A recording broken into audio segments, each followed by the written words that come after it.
Support Rainbow Soul. Check out the Rainbow Soul merchandise for your favorite new shirt. A variety of colors and styles to suit your taste. Show off your love for Rainbow Soul. Get cool designs with your favorite quotes.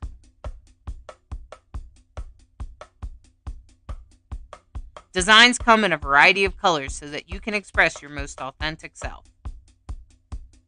Support Rainbow Soul in spreading the word that queer, gender variant, intersex, transgender is sacred. Rainbow Soul, putting the soul back into queer. Order your unique Rainbow Soul merchandise at rainbowsoul.show.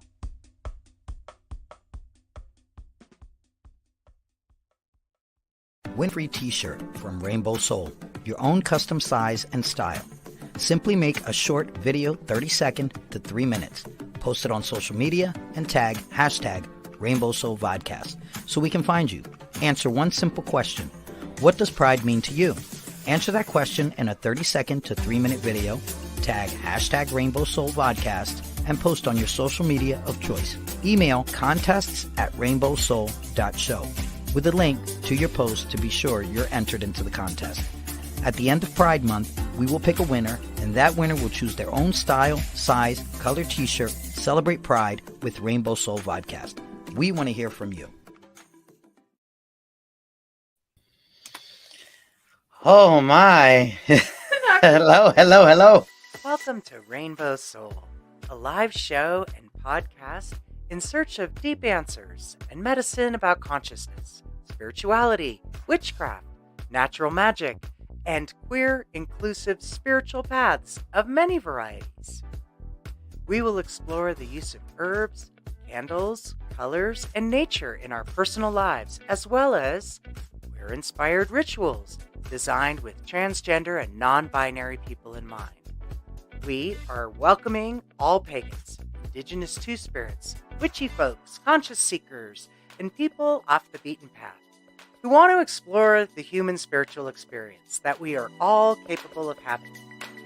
With a deep reverence in anti-racist values, inclusivity, and a healthy and honest respect for our ancestors, Rainbow Soul brings diverse guests and topics all related to queer spiritual experience.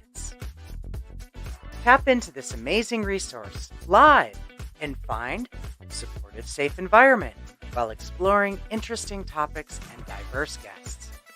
Listen on your favorite podcast platform and catch the show at your convenience and still participate in the contest and games.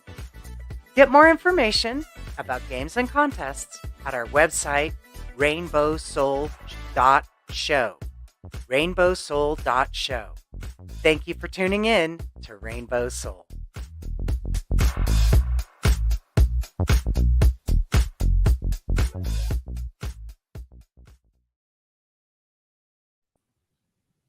Hello. Oh my Hello. gosh. Oh, I'm like, oops. Well, It's- welcome to Rainbow Soul. I was running at full speed today, so sometimes when I do that, I trip up. Hey, you just have to Oh, click God. the right thing, Hollis. It's all So, good. I'm Hollis Taylor. I'm one of the hosts of the show, Rainbow Soul. And we are excited. I'm excited about today's topic. Super excited about this. Welcome back, Lacrosse. Yes, it Tell feels us like who it's you been are. forever. Hi, I'm Lacrosse Ortiz. I am the host of Master of None Lil Nuggets. I am a Jewish, Taino, atheist, trans man, jack of all trades, master of none. That's me. Oh, and I don't believe that you have to believe in a supreme being to be spiritual. It's And your I think journey. that's super important for you. Yep, it's your journey, and there is no right or wrong way because we're all going to end up in the same place. For sure. And that's one of the most important things I think about, like, when you start talking about spirituality and stuff like that, is that there's so many different ways to do it, first of all. Although it's sad that like most of our culture is only exposed to like maybe one or two ways. Yeah. Yeah. And there's like what, like 100,000 ways to do it or something. I don't know. Oh, So many ways that it would be hard to even count. right. Right. So it's an exciting thing to me, and I think that there's a lot of different ways to be spiritual, and a lot of different ways um, to express that. So, thank you, Bright Hawk. It's so great. Bright Hawk is our other co-host who also Hi, stands in Bright when Hawk. Lacrosse isn't around. And I don't know who this is, but someone said, "Holy crap, that intro is amazing." Thank you, my friend. Someone says hi, mom, which I'm like, could be my son. I don't know. Or it could be I'm my talking- daughter. Oh, right. Could be a you. Yeah. Yeah, we're it could be both one of parents. mine. They call me mom. So, Yeah, my if it son- was dad, I know which one it was, but Oh, okay. Yeah. Yeah. My So- my grandchildren call me grand, okay. which I've really appreciated finding a non-binary solution to a grandparent name. Still need to Exactly. figure out one for aunt and uncle. Do we have one? We use ankle. Like honestly, I don't know if you know River. I do. River, River Dier. yeah, their children call me Ankle Lacrosse and Ankle Whitley. Ankle lacrosse. And Ankle Whitley. So, Wow. Yeah. Wow. Okay. Well, that's totally awesome because just thinking about like I of course have nieces and nephews. Yeah. I was just thinking about that. Yeah. Well, I'm glad you all are tuning in today because we have a really cool show for you. We have a really awesome person today, and I just want to say that I personally have shopped at their shop, the Crystal Underground. I ordered a really cool stone called a philosopher's stone. And I'm just going to share it with you guys real quick. It's a really interesting looking stone. And when I'm doing psychic readings, tarot or whatever, I hold it in my hand and sort of rub it around my hand a little bit and just kind of ask for it to help me say whatever this person needs to hear. And if I do that, I am usually more accurate and have a more powerful reading. When I forget to do it, it's not as accurate. So I'm just going to say, for those tarot readers and people like that, I personally shopped at this shop. And when I had made an order, I ordered a few special things and for myself. And this wonderful person who I totally appreciate her because she not only is spiritually aware, so she could talk about, I could say, do you know what that's for? She could kind of guide me in that direction, even though she knew it could mean more than what she was saying. So this person is totally open-minded, and I want to bring out Velvet Von Black from Crystal Underground. Welcome, Velvet. I'm so glad you're enjoying your prophecy stone. That just it warms my heart that it's working for you so well. It is actually. I was really surprised, and I was like, "Hey, this is actually kind of working. This is awesome." Velvet, why don't you tell us about yourself and Crystal Underground? Okay, well, let's do Crystal Underground. That one's easy. Well, that one's actually kind of weird too, I guess. I don't know. So we do a lot of crystals and stones and even tinker with some like raw specimens and stuff like that. But we also do some, I like to say witchy, but it's not exclusively witchy. I put my own flavor on it. I'm a witch, so that's always kind of my default position. But that spirituality is a very big scope. We've done runes. We've done. I had an oracle deck for a while. That was actually really cool. Some different candles that are charged with herbs and oils and Reiki for different intentions. Our customers have asked to start doing a more traditional like spell kit. So I'm working on that over the summer because I don't want to be mailing wax during the summer. That's just, that's asking for problems. So we're going to have those in the fall. So it's kind of a little bit of everything. If you go to our account, it's Crystal Underground and more. And the and more part can be almost anything. So that's that. And well, then there's me. And I'm so sorry. I just realized I forgot to put the pronoun tags on my name. I feel like an ass. I'm sorry. It's okay. It's she, right? It is absolutely. Mhm. But so I started practicing.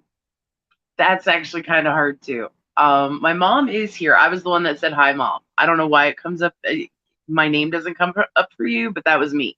My mom decided to pop in. So, hi, mom. I'm not on TV, but I'm on the internet. Um, my mom started practicing Wicca when I was about 8, 7 or 8, something like that. I technically did my first spell when I was 10. And then I started like really getting into it on my own around like 12 or 13. So, it's always been Wicca for me, but Wicca bumps into a lot of other, pagan nature based kinds of things. So, excuse me. So, Wicca isn't like its own little cave or anything. Like, I've talked to Indigenous about some of their practices, and I'm like, oh, I get that. There's this thing. It's not the same, but it's similar. And they're like, yeah. And, I've even talked to some Druids. I've talked to, I don't know, like a whole plethora of different types of people. So it's actually really cool that we can all kind of have some shared experiences or at least some shared understandings. Yeah, I agree. Totally agree with you. And so I think it's totally awesome, by the way, that your mom Oh, thank you. that Somebody you fixed are it for me. yeah, Sorry. it's okay. And also I just want to let people know that your partner is non-binary, right? Correct. Or trans, at least in the trans umbrella. So Under I the think that trans that's umbrella, important yeah. that you're a partner of a trans person because Yes. And that I shows love the pieces. and that shows an understanding, I think. Yeah. So I'm glad you're here because I one of the things that definitely happens around witchcraft and stuff is, of course, let's talk about so we're going to talk about spell work, and I think one Mhm. of the biggest things about this topic, first thing, is the BS, the misunderstandings, the stuff that's out there where you're like, what? So let's touch on that. Can you think of a couple of them around spell work? That's a big one. There are garbage spells out there. There are I call them garbage spells. That's kind of the nice way to put it. I mean, I'll throw some awesome explicatives at you if you want, but they're garbage spells. It's somebody who they learned this much and they're trying to do something that you need to know this much for, or somebody who watched a movie. Oh god, let's just Right, uh, yeah.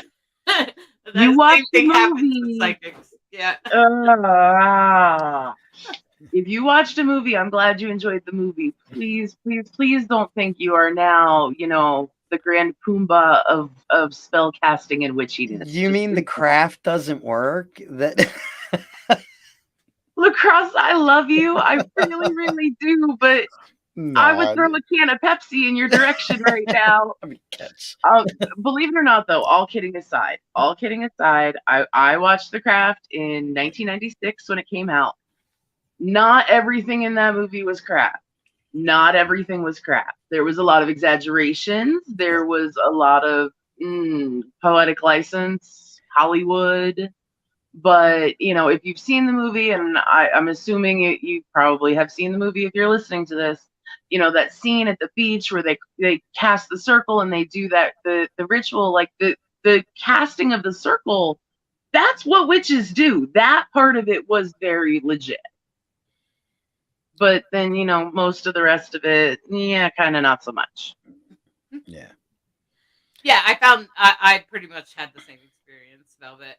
So when people want to do spell work, I really honestly come from the perspective that if you do it yourself, even if they buy a kit from Crystal Underground that takes care of all those things, that if you do it yourself, it's actually more effective than someone else doing a spell for you. I fully believe that. I mean, if I were, I don't know, let's say laid up in the hospital and my energies were all screwy and distorted, I probably would ask my mom, like, Mom, I can't, but could you? And that's one thing. What I want to do with like the kits that I'm working on, here are the tools, and I'm going to give you a page with some suggestions, a day that is good for this, a time that is good for this, a moon phase that is good for this. But where you take those pieces and what you do with them on your own, I mean, I'm just giving you tools. You're going to build a house or whatever. Like it is a very personal kind of thing. And no two people cast spells the same. No two people do it. Your own, like, your DNA goes into it, your soul goes into it, and when I say DNA, I mean DNA. There, a lot of spells you can prick your finger and put a drop of blood in it, pluck a hair, clip a fingernail, and there is power in basically, I guess you could say identifying the spell. Like, I'm sending this into the universe. I am sending this into the universe. Yeah, So and wouldn't you so the most important part of the spell, I think, is intent. absolutely. I think that your parts are one thing, but like hands down, the foundation is your intent. Now, let's talk Absolutely. about intention. Let's talk about consent and like things like that. Now, some people think it's okay to do spells on other people. Some people think it's not. It's a tricky question. It's a very, very tricky question. Are there situations where I feel like it's okay to do it without specifically asking? Yes. There's specific situations though. I've lived with Mike for 12 years. Mike trusts me implicitly. If I tell him I'm going to do some spell work and it's going to affect you, he trusts me. I don't have to tell him at this point. But let's just do the obvious one, the one that ethical spellcasters are constantly plagued with. Please do not cast a love spell on someone. Please don't. Please don't do it. Please don't do it. I'm begging you. Please don't do it. You do not want to cast a love spell on someone. You want to cast a spell attracting love into your life. And that's a workaround for a lot of what could be considered consent issues. Okay, so I'm not going to cast it on you, but I'm going to cast something that attracts something. If it happens to hit you, great. It's supposed to. But, we'll deal with the elephant in the room real quick. Never cast a love spell on somebody. That is just fucked up. Well, it's not just that it's fucked up. It's also that you may not like what you get. Yeah. There's one from the craft we can talk about. She cast love spell, went 6 kinds of stupid. That is kind of, they Hollywooded it up, but there is some reality on that one. So it's like, but that's part of the spellcasting process too, and it's one of those reasons why somebody who just watched a movie should not just start grabbing herbs and candles and stones and whatever and start doing stuff willy-nilly. Because, you should put a lot of thought and contemplation and, how is this going to affect X, Y, and Z? And I mean, you can't predict every possible outcome. We are not Doctor Strange. We cannot see, everything that could possibly happen. But you have to try and think about it. You have to try and examine, like, okay, if this goes sideways, what's going to happen, and how probable is it that could happen. And so there's a lot of thought and a lot of process that goes into it if you're doing it, I don't want to say the right way, but I kind of want to say the right way. I don't like telling people you're doing it wrong when it comes to anything spiritual, but spell casting, it's specific, I Well, think if you're doing it in integrity. Sorry, go Right. ahead, Yeah. Ross. I was gonna say, I think also people, I mean, you call it spell work, like I may call it something else. But when we're using Absolutely. these things with properties, they have energy, whether they're herbs, whether they're stones.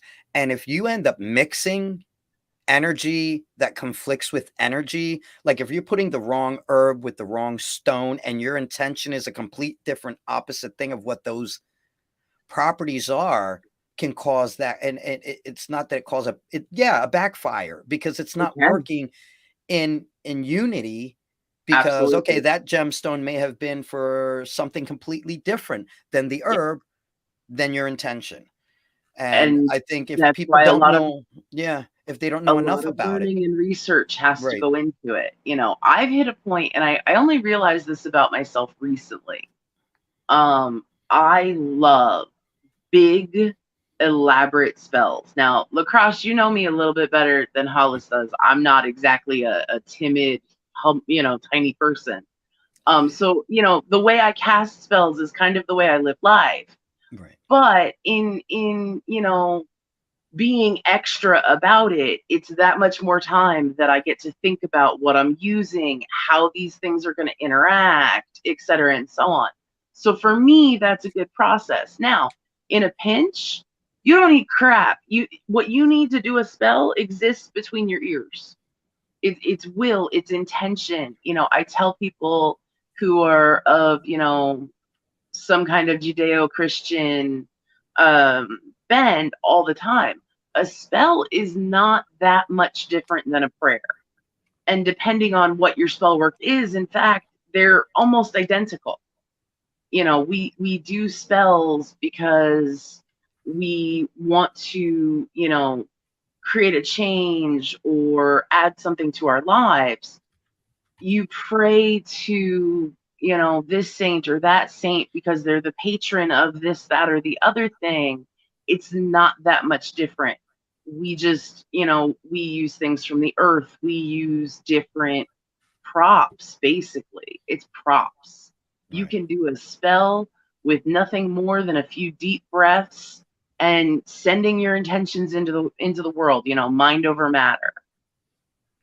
And I like what your mom brought through. I'm assuming this is your mom. Terry, yeah. What's her name? Terry. Terry. Okay, Terry. Terry said everything. Like first, she was saying that your intent is a must for any spell work, and everything is intent and wording. And I have Absolutely. found that wording is so important, especially when you start talking about like the universe hearing what you're asking for, or spirit or God or whatever you want to call it. Yeah, I mean, the candles, the herbs, the crystals, the whatever, that's dressing, and that helps put you in the right mindset. But anyone who, has done this for a period of time, is, seasoned or experienced, whatever you want to call it, will tell you none of that's necessary. It's all here. It's all right here. And so yeah, my mom and I agree on most things because, in a way, she kind of was my first teacher. My mom was really cool about it, actually. I was in Catholic school. My mom started practicing Wicca, like learning and reading and everything. And if I had questions, my mom was an open book. She was like, okay, let's talk about it. I didn't understand. I didn't even know that, other religions really existed. I was a little kid, So yeah, mom's totally right. And that's a good one too. I'm sorry. I'm here, but because I can't see the chat, I'm gonna bring it up. I'm gonna bring it up on our screen. Oh, okay, cool. The Yeah. So she said the fail safe at the end of a spell is with the free will of all and harm to none, so mote it be. So what she's saying is at the end of your spell, if you say, so you're not like hurting anyone's, like let's say you really have a crush on this person, but you keep trying not to focus on that person, but you keep seeing yourself in love with them or something like that. So what you could say at the where your intention is to just bring love to you, but you keep thinking of that person because you're crushing on them really hard. Right. Okay. It's Totally kind get of, this. If at the end, if you said, quote, what your mom is saying, with the free will of all and harm to none. So then you're saying that that person has to have free will to come towards you. So because it's motivate. all about free will. It's Right. all about free will. I love that. So I love that we bring it through from our ancestors too. That it gets passed down from person to person and generation to generation. Absolutely. Maybe someday we'll have, if your mom's up for it, we'll have you and your mom together and we'll talk about generational witchcraft. That could happen in a few months. Maybe. Okay. I'll talk to her about it. Well, and so the other thing about spell work is, okay, so let's say our intention, I'm just going to stick on the love thing, Velvet, because we both know as witches, like, this is the biggest request. Mm-hmm. It sure is. And I hate it. It makes me crazy. But we'll address it. So let's address it. Let's So do it. Let's dig into it. So you've set your intention to be, okay, I'm going to draw a loving, good fit partner for me, to me. I want to draw that to me. That's the intention. And the intention, of course, is to have free will. And let's say you even write down good words that you want to say. So if you're a new spell person, I would definitely say to write it down, like on a little card or something that you're going to say during your spell. No, it actually only adds power because writing adds power to magic.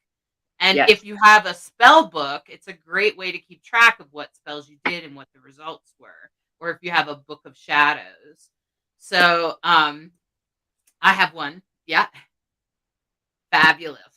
And it's a really great place to sort of write down what you said in the spell and then come back 3 months later and say, well, this is what happened. I actually kind of use mine as, almost a history of my own practice. I did this, but I will actually date, like, I did this on this day. So later on, I can go back to it and be like, okay, that's not just something I read in a book or something I thought of in my brain. If I dated it, I did it. And that's how it works well for me. I'm not saying anyone has to do it that way or whatever, but. Well, my astrology brain went right to, and then you can know where the planets were that day and where the moon was. And that's right. So that's another element to spell work. Think about your timing. When are you doing this? So can we talk about timing? Let's talk about timing. So for almost any spell I can think of off the top of my head, it's going to fall under some astrological, you will have an extra benefit if you do, let's just stick with love. If you're attracting love to yourself while the moon is with Venus, while Venus is in the sky. Absolutely. Is that to say you must do it that way? No. If you just, the planets aren't lining up quite right and so on and so forth, and it needs to be done, it needs to be done.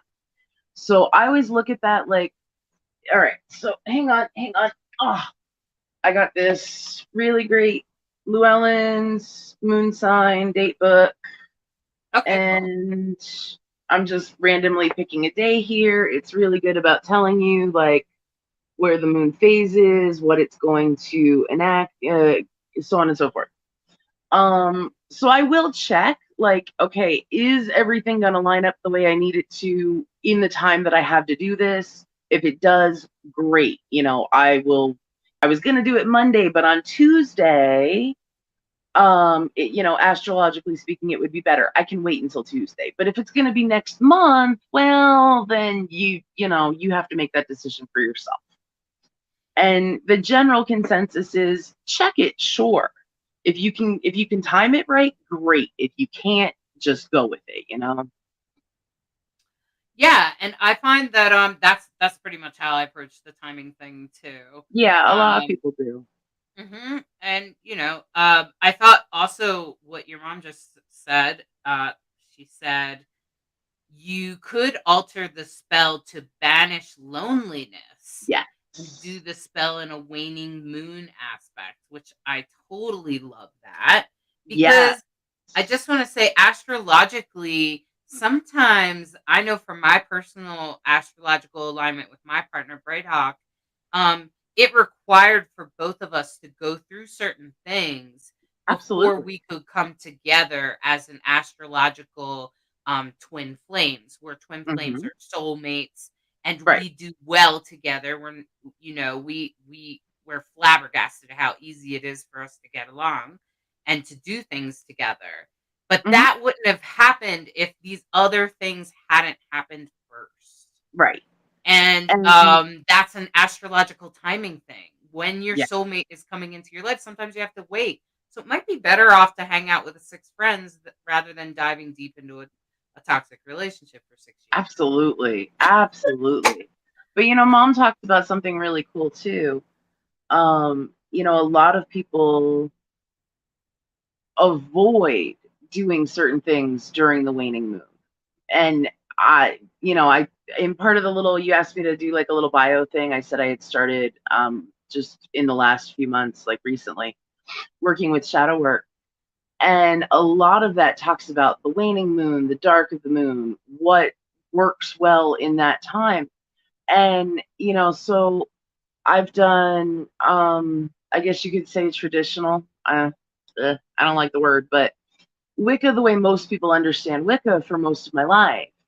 And now I'm kind of, looking at this other side of it where there is power in darkness. There is power in, the crone aspects. I know you will understand maiden, mother, crone, the three main cycles of life or pieces of life. Mhm. Although So some yeah. people have had a hard time. So here's the interesting thing I have to insert here. So because many women, many people that follow the maiden mother crone, um, there's a masculine version too. Right. They think because we've been living longer that that instead there's another one before you get to crone, because crone is definitely the older crone, when you and then there's but what happened to the people that are done with motherhood, 50 to 70, 50 to 80, because we're living so much longer, we have to give another name. So they started calling it your uh shoot,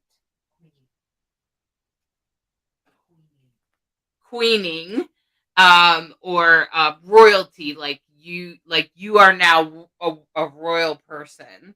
Huh. um and they're I have just mixed putting an feelings extra about step, it. and it totally makes sense from an evolved witch perspective. It's like, well, we are living into our 90s these days. I And have a a grandmother sovereign, that made it thank to you, Quellen, 102. sovereign. So a sovereign regardless of the gender. So sovereign That's is cool. that step between like 40 something, like maybe perimenopause, through until you're crone, which is more like 80. I have mixed feelings about it based on personal experience. Mhm. So I'm gonna kind of just off topic a Okay. teeny bit. Yeah, I go had a ahead. I had a hysterectomy when I was 25. Mhm. At 25, I got left with 5% of my original ovarian tissue, and that's it. And so I went through this really weird time, and I was actually able to talk to my mom about it a lot because she had a similar thing done when she was in her 20s too. um where I was feeling like maiden crone at the same time and mother just like completely skipped me. And I was okay with that. And I don't know if adding that fourth um face, because we often refer to them as faces, is a way of almost being ageist. Like, I don't want to be a crone. No, no, no. I can tell you at 25, reproductively speaking, biologically speaking, I was entering my crone years, and I'm okay with that. So I have mixed feelings about adding a fourth face. That's just my own personal thing. If that's what works for some people, that's fine with me, But Mhm. for me, it's still the three, and I feel like, yes, did I stay 29 for more than 1 year? Absolutely. Positively. Do I kind of still want to go back to just telling people I'm 29 sometimes? Yes. But, the reality is there's nothing scary about the crone. There's nothing scary about it. I It's don't think there is. understand. I don't think there is either. Like, I don't think it was meant that way. I think it's for especially for people like me who really see the stages of, like I've experienced all the stages of life. Like, I feel like I lived as a maiden, I did as a mother, I Right, lived as a mother, and then now I'm going sovereign or divine androgen, right, and then eventually I'll probably be a sage. Um, right. and I wouldn't call myself a crone, but that's for Well, gender no, but reasons. stage works for But you. but I know that after taking care of people in their 80s and 90s, that there's there's something that happens in there. They transition in 80, 90 years old that's really deep, that gets really interesting, because they do stuff like, they'll be like, "So are you a boy or a girl?" And I'll be like, "It doesn't matter." And they'll go, "No, not really." And then and they stop, things stop mattering. That's true. Things totally change for them. And as a person that is a death doula, that's why I see it. Okay, Because that makes sense. I see that end of the ages. They start to grow towards that last 10, 20 years of their life. Wow, they are just like, then you're like, whoa. And you kind There of like is gotta take them a little bit at a time. Right? I no, mean, you're Lacrosse, have right. you ever had anyone that old in your family, or they Oh just yeah, my closely? grandmother, she was 116 when she passed. And Wow. I yeah, had a grandmother who made it to 102. yeah, yeah. And she literally based her life on three things. I've told the story before on Rainbow Soul, and I asked her what was the key to her longevity. She said, I don't get angry. She's like, I have my garden. I get it. And I told her, well, I'm screwed. I get pissed off because I kill everything that's in my garden. So, yeah, Yes. there it is. So, yeah, yeah. Well, I just want to address the question in the group here. Sandy said, "Are you still considered a crone if you've basically just begun your journey?" Sandy, I want to say that it's negotiable, as we just discussed. It And is. maybe it depends on how you see things. Sandy, I definitely feel mother energy from you. You definitely have a mothering, but could also easily be grandmothering energy. But I definitely feel mother energy from you, just the way you have interacted here at Rainbow Soul. I Right. think you can be both. I think you can be all three, depending on, the specifics of your life and your circumstances. If you are starting a spiritual journey later in your life, you're both, new on that journey, but that doesn't erase your life experience and, all of that. So, there's nothing to say you can't be more than one of those at a time. Right. Yeah. Agreed. So that's interesting that we got on that topic. But I want to take a little break. Yeah. Give us a little break. And Lacrosse, why don't you take us into, do we call it a Yeah, little nugget this time? it's Show us our well, special gift. a little nugget. I definitely have a little nugget to share. And since it's pride, and love, it's kind of what we're basing it around. Yes. All right. So, I'm going to pull this all back and I'll get the little nugget running.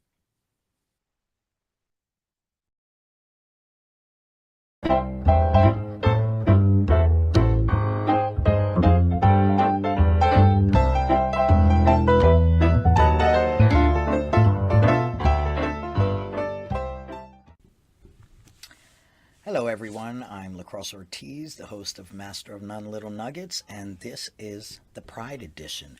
So as you've seen that we were giving a free t-shirt away for anybody who gives us a 30-second video of what Pride means to them.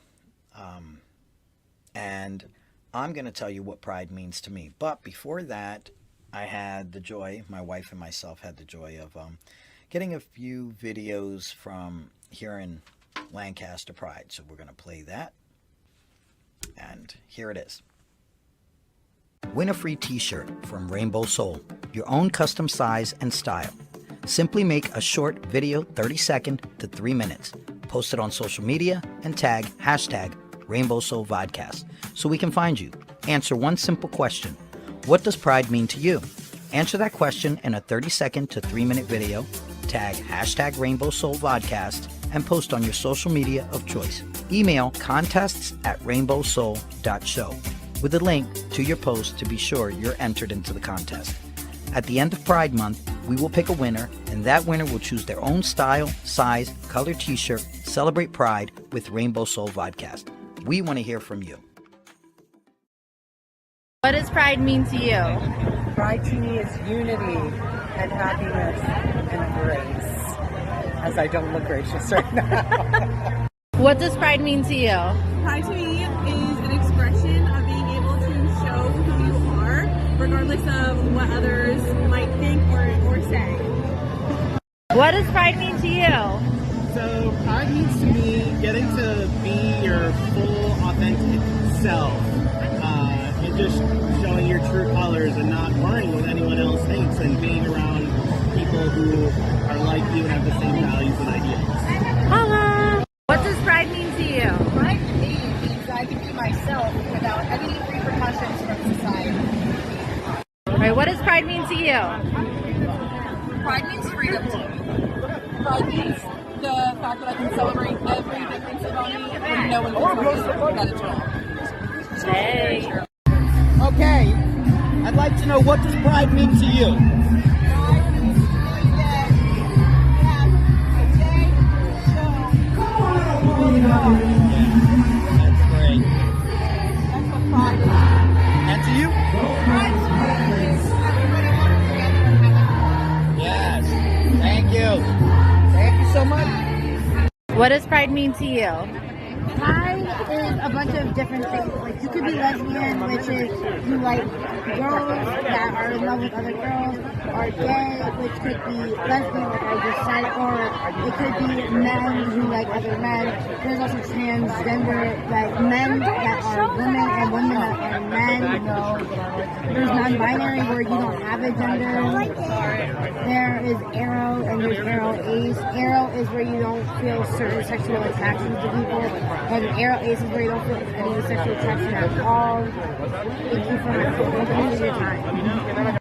What does Pride mean to you? To me, pride means expressing yourself in ways that you couldn't before. It's freedom. Good job.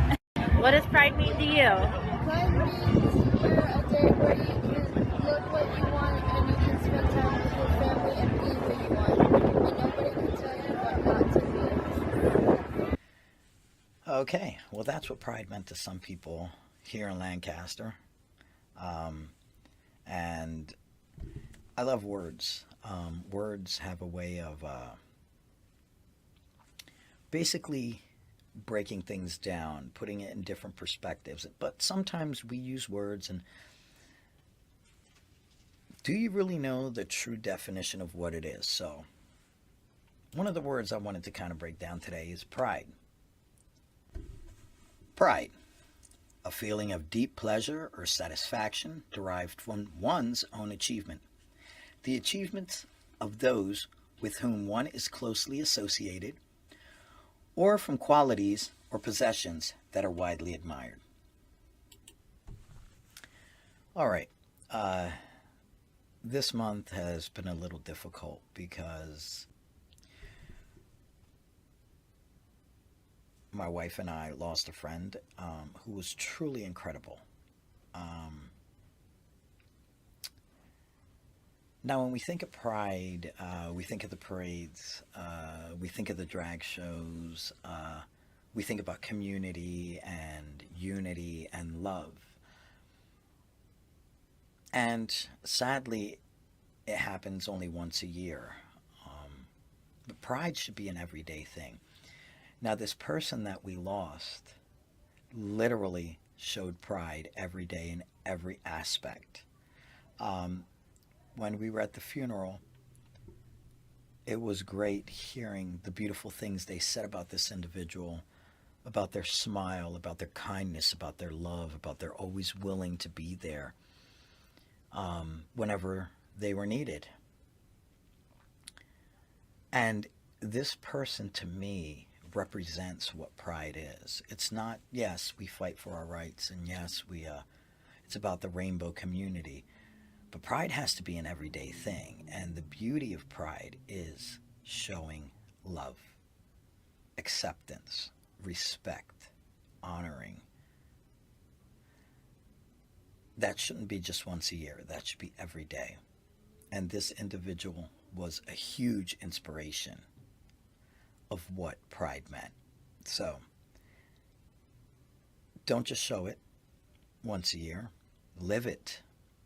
Live love, live unity, live respect, live acceptance, live tolerance, live inclusivity. Live it every day. Because our community desperately needs healing. Because you could even see the division within ourselves. And once we each individually are able to heal and grow, we can start sharing that love and pride. All right, so happy Pride. I'll see you next time. Jack of all trades, master of none, but oftentimes better than a master of one. So what exactly does that mean? It is a figure of speech in reference to a person who has dabbled in many things rather than gaining expertise by only focusing on one. So much knowledge and wisdom out there at our fingertips, yet so difficult to grasp. Everything and everyone has a little piece of the truth, and it is up to us to determine what our truth is. In this busy world, creating the time, the space to nourish our bodies, mind, and soul has become a difficult task.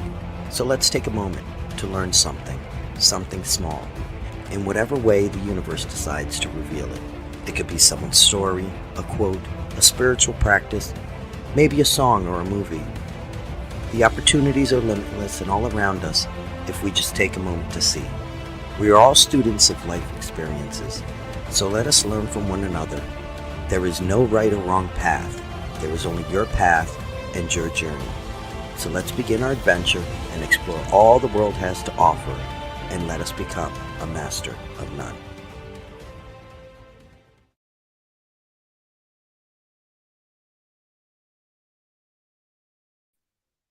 Welcome back, everyone. That's awesome. Thank you, Lacrosse, for putting that together. I Thank totally love you. hearing from all the Central PA people. That was beautiful. That was Thank you. beautiful. Yeah, Oh, it Mike really Nima is. said he agrees. And I agree. And so does Sandy. Sandy says, love those little nuggets. Thank you. Thank you. Ah. Wow. It Yeah, was I really actually one of the kids that really got my attention more than anything else because, I didn't have children. I actually never wanted to have children, and then I couldn't. But it's almost weird to me sometimes. Like you had a little kid explaining like a Yeah. romantic, and I was just like, we're gonna have a whole generation that knows that. I only learned that, in the last like 10, 15 years of my life. Yeah. That's Yeah. so cool. I think it's beautiful because when you get out there and you start seeing the younger, it's younger and younger and younger, and that they're actually educated about this. Yes. I it's just phenomenal, and it's a beautiful thing to see. Absolutely. Yeah. Absolutely. Couldn't agree more. You guys switched places though, so now I'm looking over here. I'm looking over here at Alice. That's okay. Oh yeah. Yeah. I want to come back to the spell work thing. Yeah.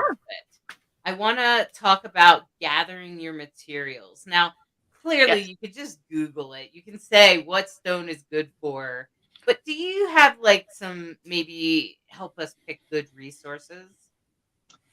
Well, something I've started doing a lot in the last few years. I've found a few places that are very legit and reliable. I've been going a lot for, and I mean, obviously, you can't do it for everything, but a lot for forage stuff. Like, you can just buy a bag of this, that, or whatever, but I found a few really great people that forage their asses off. And I'm somewhat more or less all right. I'm disabled. I have a bad back. Going for a hike in the woods and gathering my materials, not really a viable option. So, thank you, internet. Thank you, Etsy, a lot, because a lot of it I do from Etsy. I've been able to, switch some. Obviously, can't do it with everything. But that Yeah, you can aside, get like feathers, things like that that have yeah. been someone got in their backyard or whatever. But that aside, there are great books. There are really great books, and some of them go back decades. You've got books that will break down herbs, that will break down colors, that will break down stones. Hey, honey, can you take a look over there and see if my purple spinning spells book is over there? I think it is. There's one in particular. Oh, I'm sorry. One book that I'm sure you know about. I was going to suggest while Mike does that nicely for you. I was thinking about Scott Cunningham's book. Everybody loves Scott Cunningham, and he was gay. He was awesome. He has like I don't know a half dozen or more books. So if you were looking for an author, especially for beginners, I'm gonna say if you are a fresh beginner, go read a lot of Scott Cunningham. It will give you a lot of people say that. Yeah, I felt like it also gave a good foundation for me to build upon. Yeah. And to grow from. So here's a book that I took from my mom's library because periodically she would go through and she would be like, I bought this book and I really thought I was going to use it, but I didn't really like it. Do you want it? And this one I took, it's not a Scott Cunningham book, although I have several of those downstairs. Every witch does. Yeah, everyone does. So this one, I don't know how well this is going to work. Spinning Spells, Weaving Wonders. Nice. And it's, I cannot promise I will say her name right. Modern Magic for Everyday Life by Patricia Telesco? Telesco? I don't know. So this was one of Mom's books, and I'm just literally randomly opening to a page. Okay, so here's a passage about forgiveness. So the thing I like about this book, it doesn't go super in depth. It gives you a starter. It's almost like, here's your base, now build off of it. So this book in particular, on a variety of topics, it will give you timing, so for forgiveness, it says when the moon is in Aries or Libra to restore emotional balance during the new moon or during the month of February. And it'll give you some props you can use. So this is coconut, lavender, mint, parsley, moonstone, the color white, the numbers 2 and 9, items that can represent an area of disagreement or discord. It's a good starter. It helps you start to think about, what do I have that will work for this? What can I get that will work for this? And it does give a little bit of sample spell options. This one talks about making a serenity talisman. This one actually talks about a little bit of maybe kitchen witchery, which I love. where you bring a group of people together who wish to encourage forgiveness, and you make a meal and you make sure to include parsley in your meal. So I love this book. If I'm ever like, all right, I need to do this spell, and I could do it this way, I could do it that way, I'll come to this book and just be like, okay, what other ideas can you throw at me? So, this is one of my favorites for spell work, which is why it just happens to be like on the other side of my bedroom, because I refer to it often. So I would say, there's lots of great resources out there. There's books galore. Yes.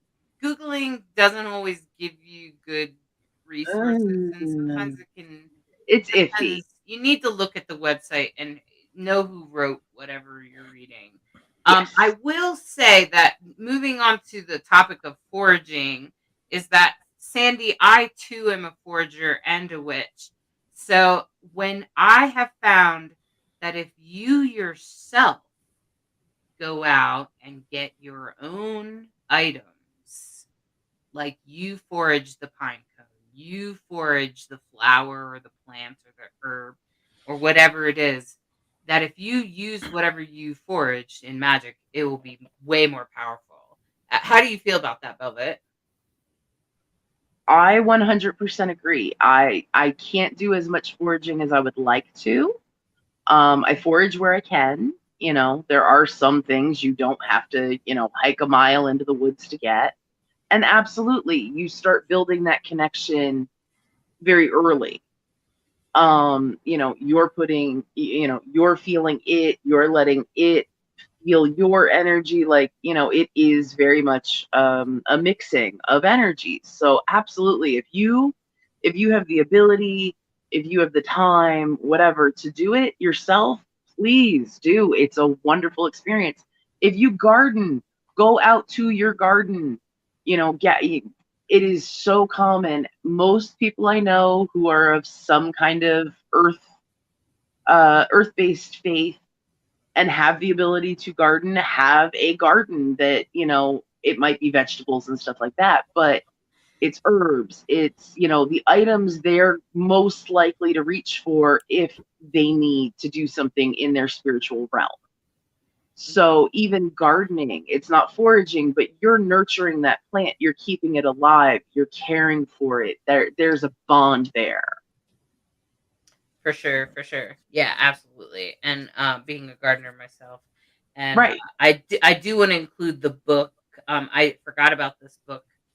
Hi, Mom. I know that's Mom. To Ride a Silver Broomstick is also a great book for step-by-step both spell and ritual construction. Thanks for reminding us of that book. Yeah, to ride a silver broomstick. If you look at that, I love Silver Raven Wolf. I love her books. Actually, the first book my mom bought for me was the year it came out, no less, for winter solstice, for Yule, our version of Christmas, if you're not in the know. That year, Silver Raven Wolf wrote a book for teenagers called Teen Witch. I still have my original copy. It has been dog-eared, notated, all the things that as a librarian, because I studied library sciences, as a librarian you should never ever do, but it's a textbook, so you can make an exception. But yeah, I hear people more often than not recommend Scott Cunningham's books. I will turn around and say, okay, now that has been recommended, I'm going to recommend Silver Raven Wolf. And I have mixed feelings, but I always give this recommendation, Raymond Bucklet. If you've never read Uncle Bucky's Big Blue Book, it is drier than the Sahara Desert, but the knowledge is sound. I love that. It's actually called Raymond Buckland's Complete Guide to Witchcraft, but it's Uncle Bucky's Big Blue Book. Yes, I am familiar with this book. Yes. All right. Well, I hope if anyone in the anyone that's watching live right now, if you have a question, get it up in the chat. So that in the comments, so that we can ask. And if you have any specifics about spell work, I do want to include um, Sandy's or Eve's wisdom. They said even in the city one can find knotweed, lady's thumb in sidewalk cracks, plantain and dandelions and clovers can be found in many disturbed areas. Absolutely. Yes, there's tons of things you can find in the city, and you can also often find feathers from birds, and other lots of. It's not just herbs. It can also be stones and rocks, depending on where in the country you live. I'll toss Be a one lot at of different you. things. Yeah. I'll toss one at you that might be kind of more relevant right now. I'm not going to get political, but we all know that something really horrible recently happened. You could talk about that. Go ahead. Fuck SCOTUS, in short, fuck SCOTUS. But if I've seen a lot of people, asking like, as witchy people, as spellcasters, what can we do? So if you're in the city, excuse me, if you're in the city, find your local courthouse, find a pebble, find a little patch of dirt, pick it up, take it home with you. That is something very metropolitan in the city, not in the woods. You take something from that place where everyone, you don't think about a courthouse and think about throwing a party. You think about this is where justice happens. This is where decisions are made, things like that. You want to fix an injustice, find a pebble, find a little patch of dirt, find a weed that's growing between the cracks of the sidewalk, in front of the courthouse, whatever. It's all about energy, Yeah, and then that's one of the ways that you can focus some of your anger and your distaste at some of the political things that are happening right now. You can focus your energy at that. Just make sure you keep your intentions clean, like try to say, you can't say down with all the Republicans. Like that's silly, right? Instead, we, although tempting, not always a really good, because that's not really true. And we know that. We know, just like, you can't say every drag queen is trans. We know that's not true. We know that, right? But some people make that assumption from out here. Right. So try not to like do overlapping things like that. Instead, try to say, may humans, like I try to say things like, may humans evolve past our petty differences so that we may find peace, find peace and harmony with each other in nature. Okay, that's usually what I pray for, something like that. That's a good one. I mean, I'm just trying to get to where we really need to be, and if it means we have to take 5 steps back, well, hell, but okay. I would prefer not to. Yeah. I would prefer not to, but maybe that's how we get there. I don't know. So, do you have any suggestions of like, wording and spell work with any other suggestions with the political mess that we're in right now? It depends on what aspect of it you want to tackle, but just let's stick with SCOTUS and their craziness. I would be doing spells for injustice, to reverse injustice. I would be looking for spells that, and all right, this might sound a little convoluted, so I just need you to roll with me here for a minute. I would be looking to invoke feminine, not to say that this only affects feminine people, because it doesn't. I think you both have probably seen, like I put a post on Facebook the day before, the day this whole thing went down, going, this does not just affect women, but if you're looking for a topic to research, to find information, you want to, feminine is one. You will find objects you can add to your spell, colors you can use for your spells, etc. This affects anybody with a uterus. I don't care what your gender is. This affects anyone with a uterus. or anyone who previously had a uterus, you know what that feels like. You've been there. But for the sake of a starting point, something you can look up, something you can start your, building your stuff with, I would look at those kinds of things. I would look for, those are kind of the two big ones for me. I've had a few people ask this question in the last 2 days. And I feel like those are the big two. Like, you definitely want to work on the injustice factor, but you can definitely incorporate, aspects into that are specific to uterus having individuals. That's my particular take on it. Mhm. I've also been called, the other thing that comes to mind is Lilith. So if you honor the goddess Lilith, she's some people would call her a demon, but she's really not. She's just a goddess of strong female energy that sometimes gets marked as dark just because she's so independent and strong. There's a great astrologer that talks about her a lot, and that's Nadia Shah, because she's also an asteroid in the sky. So everybody has Lilith somewhere in their chart. Absolutely. In their astrology chart. And so I just find that that's a really powerful energy. And it's been coming up a lot. And I think that that's because of what's happening in the sky right now. And that's like the astrology of things right now. So what you all should also know is that there has been a dynamic since the Me Too movement between Mars and Venus. And it's it's like a long process that involves things like Pluto and stuff like that make rebirth happen. And that's what's manifesting, is that the difference between masculine and feminine are changing. It's changing right now, and it's shifting, and how we see gender is shifting clearly, right? We're in a gender revolution. Absolutely. And so that's what's happening right now, and that's part of why you're seeing what you're seeing. And I just want to give all of you that feel really scared and really afraid or really angry and really sad, just know that what is unfolding right now is meant to make you feel that way, because we have to bring change forward. It's just like the energies that happened that created Pride all those years ago. It's not that much difference in rebirthing our culture, in pushing our government into a certain direction.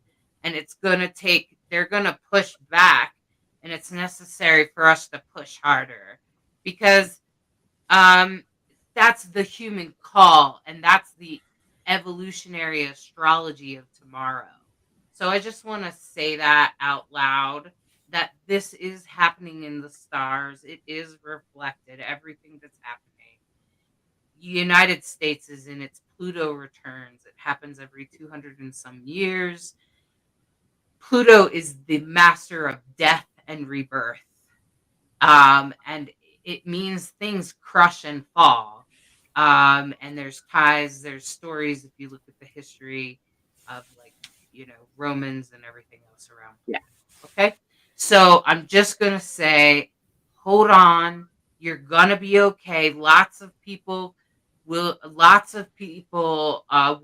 away from this having experienced it, so that we can pass it on to the next generation.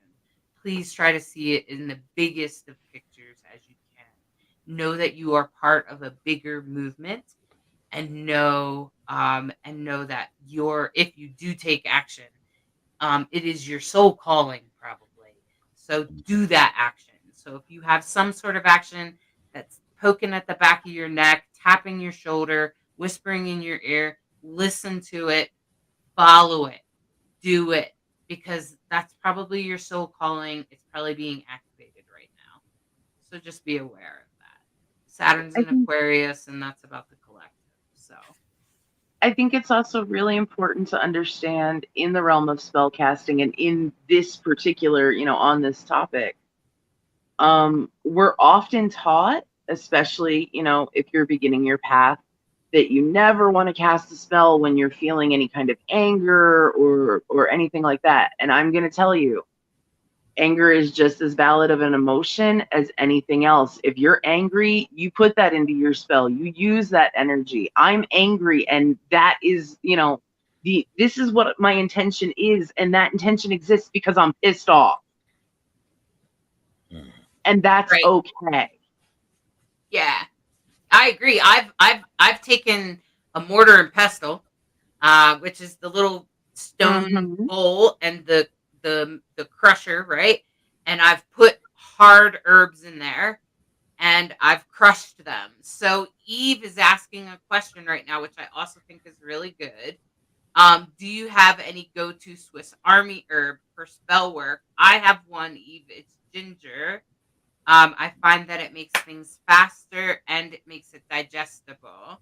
So that's what I sometimes will throw a little ginger in there and crush it. But I bet Eve, you have a different one. But let me finish reading Eve's. I mean, Velvet, I bet you have a different one. Eve says, "Do you have a Swiss Army herb for spell work? My kitchen pantry go-to is pumpkin pie spice, protection, purification, prosperity, money drawing, luck, communication, love, and healing." I'm going to give you two. Go.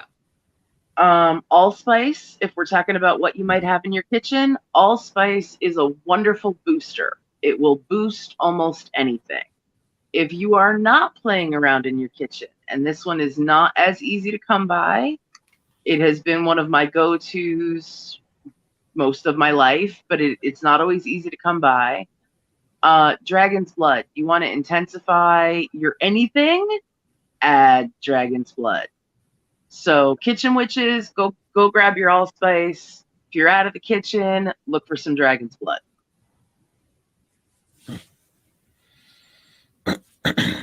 Fabulous. Thank you so much, Velvet. And I appreciate you being on the show today. I'm going to pull 3 cards right now with the tarot cards I've been shuffling in the last few minutes while we've been talking. And I'm going to pull 3 cards right now. And so the first card is a really powerful card. This card is interesting because it is this card is about the cat energy. And if you know anything about cats, boy, do they own their power. They know where their boundaries are. They will hiss at you if you touch them the wrong way. And they're very clear who can touch them and who cannot, right? That's cat energy. Cats are not only clear in their boundaries, but they know where their power is. And they often hold it there. And in that, that's exactly what this is about. This is about female, feminine power. And every single one of us has it. Even the strongest of trans men, even all kinds of men still have a feminine power within them that you can tap into. We all do. Everybody does. Everyone has a little bit of feminine energy. It doesn't mean that you're a woman. It just means that you have some idea or some empathy of what it might be like to not only have a monthly experience, but also to have children and what it might mean to nurture life or bring life forward. So that's exactly what this is about. This is about female powerful energy, and this is about how you bring it forward. So this is your intentions. This is how you do it. This is how you pull it forward. And you can see she's in her power and she's taking off. I find it interesting that this is in our past. It is meant to intrigue you and say to you, remember the power that you found within yourself, especially the power that helped nurture everyone. That power. And this is just a reminder of the power of motherhood, the power of femininity, the power of knowing your boundaries and your power and knowing where your power comes from. And this is right. So that was the past. Is remember that. And it's saying this right now, this right here is to be present, to witness what is happening, to look around, pay attention. And that's exactly what this is before actually taking action, to actually witness what's going on first, to look around you, to take stake, to look to see who's doing what, and all of that kind of thing, and watch what happens. There might be a little bit of wait and see energy, and that's kind of what this is right now. And everybody knows they're in it. Everybody, we all know we're all in a wait and see. And interestingly, this landed in the future. And this is the Five of Wands. And I'm not even going to pretend to hide this picture. Because, okay, so the last picture I want to describe for the podcast is a lizard on a staff, a wooden carved, sort of twisted staff, looking at the desert, looking at like a rocked desert outbring, okay? And that's pretty much all the images. It's very sort of plain in that way, but it's also very interesting in that way and simple. And this picture is a picture of protests. This is protest signs. It has 3 signs. One says silence equals death, and it has like the lesbian symbol, the triangle symbol, and I'm not sure exactly what this one says, but it looks like it has a transgender symbol on it because this is a pride deck. And you can clearly see this is about where arms meet. Yes, all 3 cards were wands. That's right. Whoever picked up on that, that's right. And wands are all about energy and where you direct your energy and intention and spell work, which is exactly what we've been talking about today. So that's exactly what this is about. Watch where you direct your energy. Watch where you push it. Watch where you put it. Go to your calling. If you're being called, then we need you.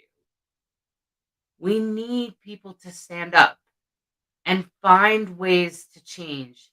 And it doesn't mean you have to battle, but there is at least, it doesn't mean it has to be violent. It could mean, and in fact, I hope that it means that it's peaceful, that people are able to find ways, pull down the energies of Mahatma Gandhi, of Martin Luther King Jr. I pull those energies into this to help inspire you to find ways to direct your groups and your communities into nonviolent action, of ways to change our government and influence our government. And I know it's super scary right now. So this card indicates a clash in political, of course. And it also is about conflict. It's about not agreeing. And that's exactly what's going on, right? And we all know about that. And this is in the form of protest energy. I don't think I've ever gotten this card on Rainbow Soul. And so it's very interesting because I've been using this deck for like 2 years and I've never gotten this card. So I'm just going to say, yes, it represents protest energy. It represents conflict. And yes, they are all 3 wands energies.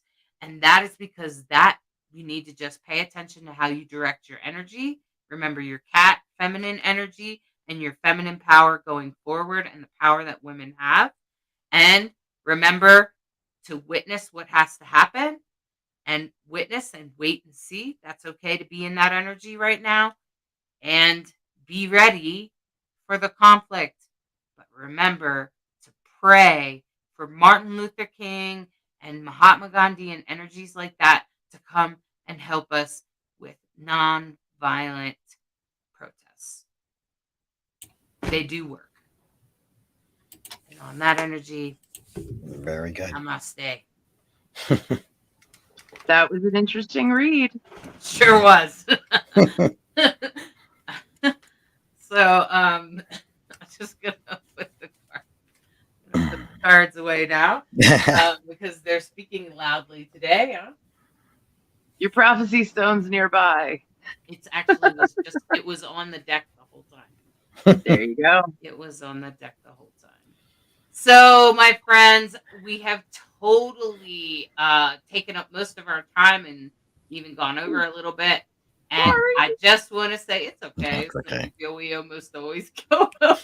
Oh, okay. And so I want to welcome everyone to to come back next week. We have another show lined up for you. And be sure, I want to say that we're doing a contest right now. And we're willing to give you a free t-shirt. I think I got the poof design. There was a request for a poof t-shirt. I think we got it because Lacrosse always talks about like if people don't respect your pronouns or They're just not in your vibe, man. Poof them out of your kingdom. Just poof. I like that idea, actually. And so the community requested a poof t-shirt. You will get to pick any t-shirt you want. I have the Rainbow Soul shirt, non-binary is sacred. And and so there's cool t-shirts. You get a great t-shirt for free. All you have to do is shoot a little video. Answer, what does pride mean to you? Yeah. What does that mean to you? And just tag pound Rainbow Soul Vodcast. Just put that on there. Email me a screenshot or a link to the link, to the post or something, or tag me if you're on my friend list or something like that. And just reach out to me and make sure I see it. Okay. Make sure I comment or Rainbow Soul does something. Okay. So that it was seen. So far, we don't have a whole lot of entries. So it would be really easy for us to pick the winner. At this point, it's like TikTok. Come on, guys! You can post it on TikTok. Yeah, I could post it. I will post it on TikTok. Yeah. And all you have to do, you can tag me there too. Okay. And all right, just make sure you email me or something. You can find all the details at the website rainbowsoul.show. And I want to thank you, Velvet, for being on the show. Thank you for bringing all your great wisdom. Thank you for having me. I appreciate it. You're welcome. You guys are fun to hang with. I'm so glad you think so. I'm putting together some panels of people, and you're on my list, Velvet. All right. Love it. And thank you, Lacrosse. Thank you so much for doing this show with me. Thank you for always having me. It's always an experience every time I get to be on the show. Well, thanks for bringing the pride this week. Yeah. I couldn't bring it last week. It happened last weekend, but I was work and all that. So the nugget was great. Thank you. Great. And I appreciate you. And I want to say thank you to all of our viewers, to everyone that's viewing us live, to people that are listening on the podcast, to some of our most loyal listeners. We have had people with us since we started a couple years ago, and I totally appreciate those viewers. I totally appreciate you. So I just want you to know that we love you and we appreciate you. Thank you for your support. And you inspire us, because we wouldn't keep doing this if you didn't come. So thanks for showing up. Thanks for hanging out with us.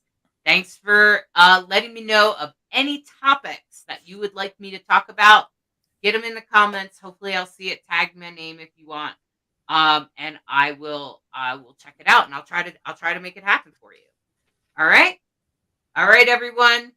Good night. Stay safe and do what you got to do, my friends. Oh, and happy Pride the rest of the month.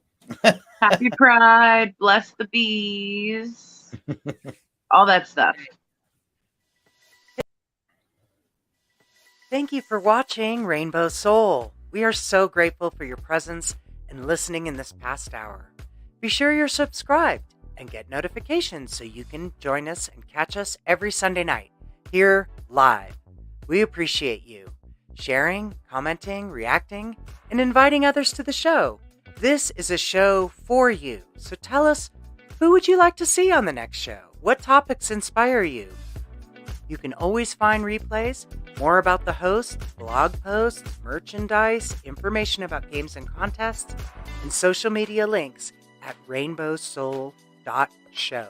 We love to show our gratitude with fun and games and contests with prizes that celebrate who we are as a community. Rainbow Soul holds the intention to explore consciousness and spirituality in cultures with a deep reverence for cultural roots, equality, and inclusion. We are always striving to recognize the spiritual medicine available to all of us in the modern world.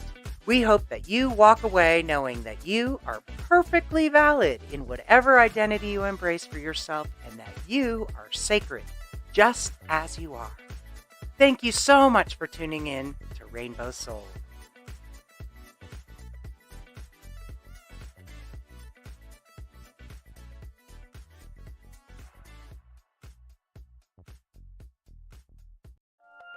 In the land of Africa, there lives a hippo who learns to overcome being different through an ecstatic dance experience. Sometimes life is sweet, and sometimes life stings. It's up to you to decide. What are you willing to be? Asks the honeybee. The firefly reminds us that only you can shine your light. The butterfly speaks of the wonder of transformation, while the moon helps the hippo feel a confident glow. Find out what happens in a hippo dance trance. This beautifully illustrated book presents expressive artwork through gender-neutral characters that deliver messages about being yourself, perspective, and personal transformation. Order today at brighthawkproductions.com.